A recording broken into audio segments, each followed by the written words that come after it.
সালামু আলাইকুম বন্ধুরা, আজকে আমরা শিখব কুয়েতি অতি প্রয়োজনীয় 25টি শব্দ। তো চলুন শুরু করা যাক। ইয়াউম মানে দিন, লাইল মানে রাত, ফজর মানে ভোর বা সকাল, মাসা মানে সন্ধ্যা, উজবু মানে সপ্তাহ।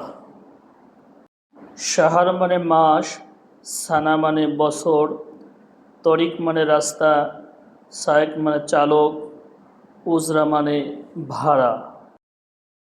তয়রা মানে বিমান, মাতার মানে বিমানবন্দর, সাদিক মানে বন্ধু, আবি মানে আমার পিতা, রাজুল মানে এক ব্যক্তি। তাকতুব তুমি লিখতেছ, আকতুব আমি লিখতেছি।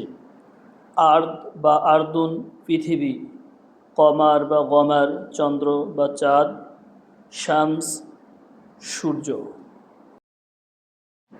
কাউকাবুন গ্রহ, নাজম বা নাজম নেজম তারকা, আসিয়া চেষ্টা করা।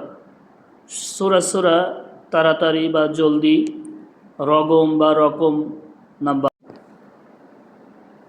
তো বন্ধুরা, যদি আজকের ভিডিও আপনার কোনো উপকারে আসে বা যদি কোনো প্রয়োজন মেটাতে পারে, তাহলে পরবর্তী এই ধরনের ভালো ভালো ভিডিওগুলো পেতে আমার চ্যানেলকে অবশ্যই সাবস্ক্রাইব করে রেখে দিবেন এবং বেল আইকনে ক্লিক করবেন, যাতে নোটিফিকেশন পরবর্তী ভিডিওগুলো আপনার কাছে পৌঁছে যায়। আসসালামু আলাইকুম ওয়া রাহমাতুল্লাহ।